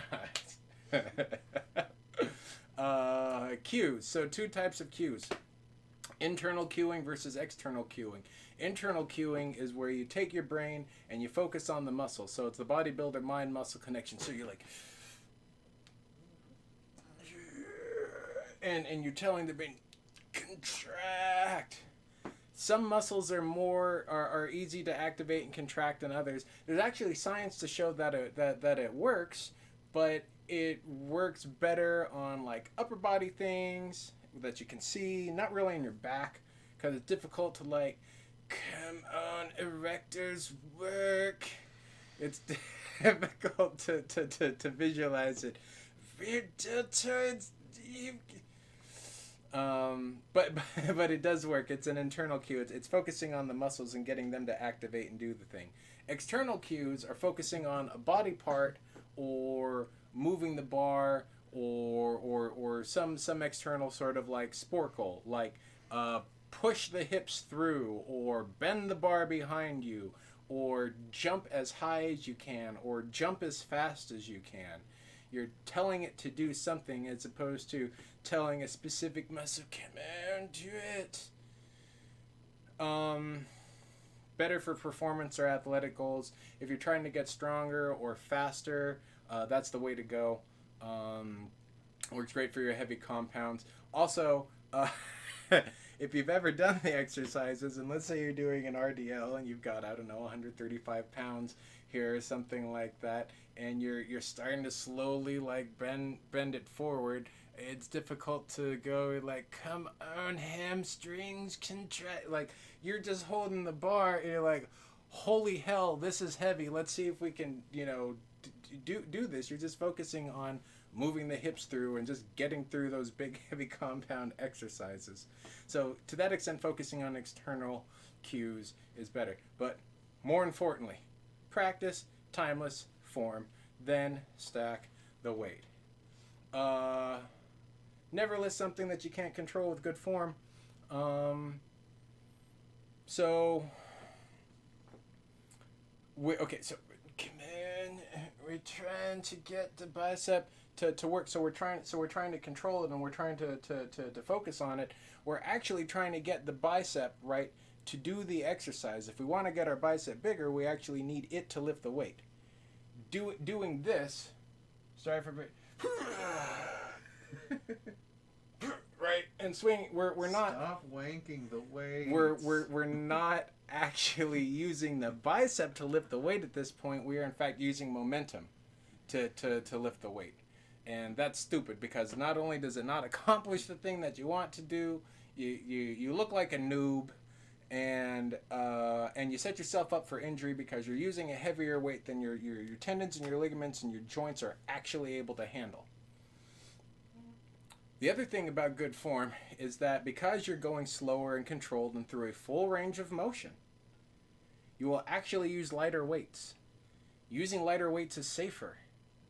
And if you can get better gains with lighter weights than the person doing this, longevity, that'll give you more time in the weight room. You'll be able to come back more frequently within the week, within the mesocycle, within the macrocycle. You'll be able to stick with it longer, years down the road. You'll be able to see the benefits of it better. You'll actually see the stuff strengthen your joints and ligaments and stuff just getting your muscles bigger. You'll be able to adhere to the program better because you're not nearly as beat up, which means you'll get more progress and you'll have more room to grow because you're starting lower. All of these things from using lighter weights is stuff that I didn't think about, because when you get in there, it's like, oh man, I wish I could lift 2 plates, or I wish I could bench my body weight or something like that. It's like, why? So those people are doing that, and then they're there. Now they're stuck having to lift their body weight to get stronger. That sucks. The workouts that advanced bodybuilders have to do are stupid. Doing multiple 5x10 of squats for like 350 pounds. Nah. I mean, on a personal level, to be able to do something like that'd be great. I'd be so burly and I'd be so strong. But it sucks getting there, and it sucks have to do that in order to get bigger. I'm fine getting bigger with a fraction of the weight that they have to do, and you should be too. Tempo. Another Chris Beardsley. This is jam-packed. So tempo, again, eccentric, isometric, concentric. The science has shown moving the concentric weight as fast as possible, it basically doubles your strength gains and your hypertrophy gains. Greg Nuckols wrote one paper 2015 on the stronger by science, that lifting the concentric as fast as possible instead of at like half speed, you get more gains. You want to move it controlled, eccentric for all your standard sort of lifting. As we see on the graph here, the heavier eccentric contractions, they cause a lot more muscle damage. They also cause a little bit more muscle growth, but a lot more muscle damage. Some exercises you can't avoid, like RDLs or good mornings, again, the hamstrings, or pull-ups and lat pulls. There's a lot of eccentric loading on your lats and your back muscles and stuff like that. Slow eccentrics are good for variation. There's some potential application in rehab. Nordic curls, for example, are these eccentric only hamstring curls that have shown some efficacy to reduce hamstring injuries. I think the information is somewhere between fairly speculative to relatively solid. Overload eccentric. So when you're at the other side of the force velocity curve and you're doing 105 or 100 per 10% of your single rep max, and you're just slowly letting this weight kind of crush you while you're in control, may have some value for performance and force, but we're not 100% sure. We do know that it'll cause a shitload of eccentric damage and a shitload of systemic fatigue. Not something that I've ever dealt with myself. With I think one exception is I was rehabbing like my elbow. And then transitions smoothly through the isometric, so the amortization phase. You might do like pause at the bottom squats or pause on the way up deadlifts or something like that for isometric holds, or if you want to work on holding something like farmer's carries and you have the groceries or something like that in your hand and you hold them like this and then you do a walk with it or whatever. Good for variation. It doesn't improve your contractile muscle strength, so you don't really get stronger doing them, and it just kind of works on accumulation. It induces more fatigue, so definitely better for a hypertrophic phase and not a strength building phase, and probably farther out in the mesocycle, so that way you can drop it out and reap the benefits later on. You can use the tendon bounce through the isometric for performance. So if you're doing Olympic lifting and doing front squats, which is critical for doing the clean and jerk, you're absolutely catching the weight and then using your tendons to help bounce you out. When you're doing squats, if you've got very good control over it, you can use that tendon bounce to help you move a little bit more weight, and it will but controlled, not like super dive bombing the damn thing so you're going to blow your knee out, or you're letting that do all the lifting for you. This is a very good graph. If I had more time, I'd talk more about it. You can take a look at it on Chris Beardsley's Instagram, or purchase a subscription to his strength and conditioning research review. Rest time between sets. So this is one that for a while had been kind of debated, but now I feel like that there's enough evidence to definitively say 3 to 5 minutes or 2 to 3 minutes, respectively, for men or women is better. So this paper, oh, there we go. There's a Brad Schoenfeld. 2016, real recent. Yeah, that's right. So this was demonstrating change after training in single rep max for bench press and back squat, hypertrophy for elbow extensor and flexor muscle thickness, quads. Is that significant? Non-significant trends for Grable. Okay, so what this one showed is that the longer rest periods, better strength, better thickness. These are statistically significant. That's, I believe they said statistically significant. The other ones were nearing significance. Longer rests. Say 3 sets of 8. So it was a good design, either 1 minute or at least 3 minute. The idea of doing 30-second rests, unless you're doing metabolite workout specifically, or cardio, or doing 1 minute or 2 minute rest, as opposed to 2 to 3 or 3 to 5, maybe as little as 2 minutes, depending upon how it. Short rest times are done. That one's antiquated. Just like you got to have your toes pointing forward and your feet shoulder width apart for squats. That one's done. Why is it done? Well, if we're in the gym and we're doing strength training, the goal is to get as big and strong as possible. If we want to become more powerful or have a sport-specific goal, that's fine. Then that's a different sort of training. Or if you want to improve your cardiovascular capacity, that's a different sort of training. We're in the gym and we've got barbells. That's what we're doing to get big and strong. If we're trying to lose weight, that's what we're trying to get as big and strong possible. Okay. When we rest, that is the time when the ATP that is required in order. ATP is chemical money. I might talk about it later. It's a cellular respiration and core metabolic process. We all need it. We use the time to breathe and rest to generate ATP, and then we use that ATP when we do the squats.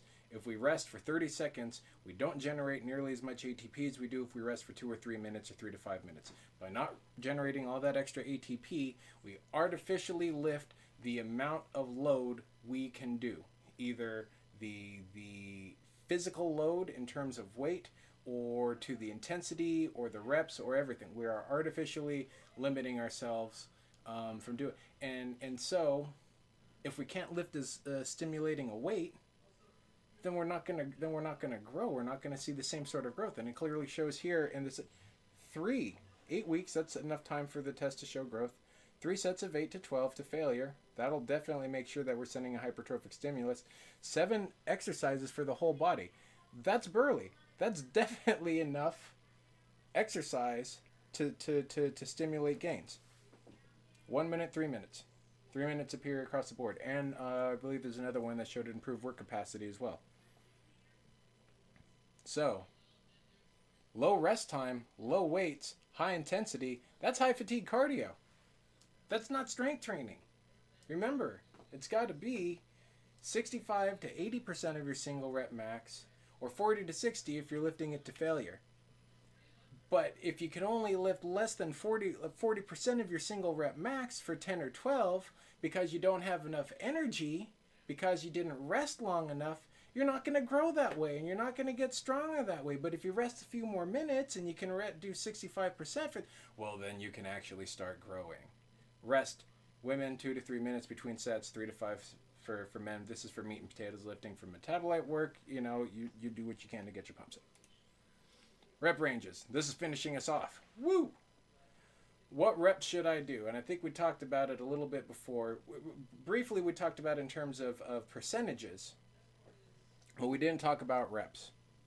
Good old force velocity curve again. I'm not sure why I threw that in there. Maybe there's filler.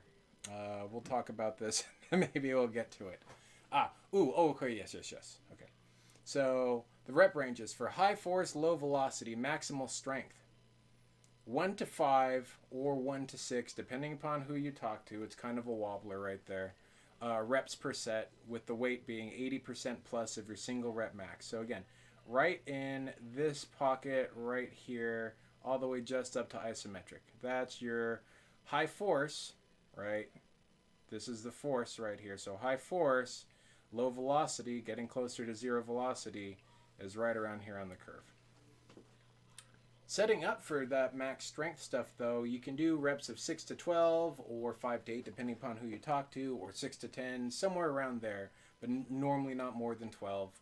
To develop the work capacity, setting up for a strength block. So you do high volume stuff just outside of that range, so that way you develop the aerobic conditioning to get in the volume and get your tendons and joints ready for the brutalization that's going to do when you do 80% plus training for low reps and eventually get to 90 and 95 for like doubles. It also allows you to drop fatigue, so that way you can put more towards lifting the single high intensity or heavy load events. Low force, high velocity, so 1 to 5 reps per set in the 30 to 40% range. So again, down here, your push presses, your clean and jerks, your snatches, your plyometrics like your box jumps and your medicine ball tosses and stuff like that, stuff to augment your sport specific training. Getting you ready for, again, throwing those frisbees for ultimate frisbee or disc golf, or throwing that shot put like right around here. So you work around this range, so that way you get your everything to fire correctly, and then you've got your sport specific training specifically for the skills that you're developing for shot putting or frisbee tossing or javelin throwing or something. Really, really fast explosive list. So it's just supposed to be, because it's really lightweight, you can get really high velocity. So it's just like bang, bang, bang. And then you take a break for 3 to 5 minutes, because you need that much time in order for you to develop the ATP, so that way you can move everything maximally and fast as possible. Because with power training, low force, high velocity training, the goal is to move the weight as fast as possible, which means full motor recruitment. So if you can't do that, then you're not progressively overloading the skill that you want to train, so you're not going to progress. Low volume, come in crispy. That you be nice and rested, so that way you can snap them off. Do that first. The power gains that you get attenuate. I think it was 48 hours. There's a paper in the second or third edition of Mass that talked about how power gains start dropping off up to 48 hours. Or at the 48-hour mark after you do it. So let's say you're doing, let's say you're going to LARP, and you want to take a hammer and smash some fools on like Sunday. So what you could do the day before or 2 days before is you go to the gym and you go to the sled or the hammer and the tire, something like that, and you get in 3 like solid whacks. Bam, bam, bam. Take a 3 to 5 minute break. Go to the other shoulder. Bam, bam, bam. Go to the you go to like the sled or something like that, and you put your shoulder into it like 3 or 4 times. Bah, bah. Do that. Take another, and then you're done. And then when you come in on Sunday, since you didn't put in a volume because you only did 12 total reps, period, super fast, not generating any kind of fatigue, then your body's primed, and then you'll be able to smash people with your hammer at your LARP event, or any sort of event where you have to apply power. I guess the beer pong competition doesn't count. That's a more skill-based game. Hypertrophy range. So, really nebulous, because again, we said you can develop hypertrophy as low as 40% of your single rep max as long as you lift it to failure. So 5 to 20 or 6 to 20 or 6 to 30 reps per set. The lower end, as we said before, and Chris Beardsley showed on the graphic, around that 6 to 12 rep range, you get strength and muscle. So I recommend, this is where I like to do most of my work for when I'm cutting, and then when I do maintenance work, I just drop a little bit down to like the 3 to 5, 3 to 6 range for a month, and then I get back to doing this stuff. Some exercises like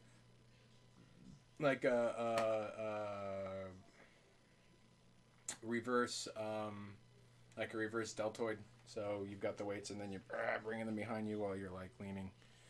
Something like that, where you're working like these muscles back here, these little ones. I'll usually do more to like the 15 rep range and do them a little bit more burnout style with light weights, just so that way you can use internal controls or internal cues and really feel my rear. Come on, rear deltoids, do the work instead of my traps. Whew. We done? I'm done. I think this is the last slide. Yeah, that's done. That's right. Beefy. How long was that? It was over 2 hours. That was over 2 hours. Wow. Good luck. But this is, I'm telling you, this is the TLDR version of it only being 2 hours. Or over 2 hours. That's Burley.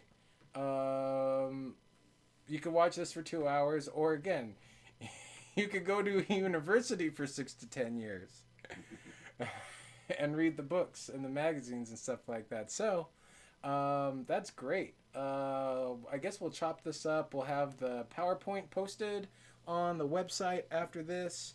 We'll probably maybe we'll do a follow-up to this lecture and get in some more stuff about programming. I don't know. But who's ever out there or who's ever going to watch it, thanks for God, I'm tired. I can't even blah, blah, blah, blah, blah. That one's good for the... We can edit that. Thank you very much for watching, folks. Thank you very much for Be sure to tune in on Sunday for the Culinary for Cool People, Episode 2, Synagogue. We don't have an actual title. Yeah, we don't have a title for it, but maybe I'll just go Synagogue. Synagogue, though. It's got tamarind in it. No, anyway, Sunday. No, Sunday and horseradish. No, Sunday at 8:00 we're going to be doing a presentation, Culinary for Cool People, on synagogue and soup and how to use soup to help you get the weight gains or the weight losses and the muscles and the satiety and stuff like that. Check us out again. Instagram, Fitness for Cool People. Twitch, Fitness for Cool People. Twitter, Fit for Cool People. Fitnessforcoolpeople.com. Facebook. And then also check out Renaissance Periodization, Dr. Mike Zertel, Dr. James Hoffman, 3DMJ, Eric Helms, Jason Miller, who else? Oh, Chris Beardsley, Brett Contreras, Mike Tershner, Reactive Training Systems. Check out all that stuff. Check us out too. Fitness for Cool People. We're out. Peace.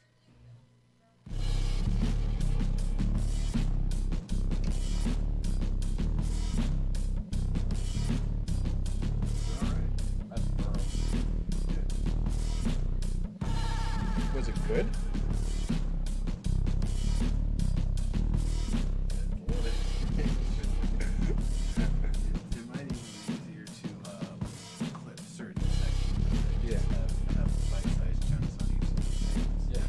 Great, that's what we can use to populate the YouTube. You know what? I think I like the pineapple as our cold tag. Actually. Always. Yeah, that kind of thing. Until we get a better one. Until we get more. Well, I mean, that's just us, having more food. So you're gonna run it? Just throw it? Oh yeah, I'm gonna run it. Okay. To the black. What was that?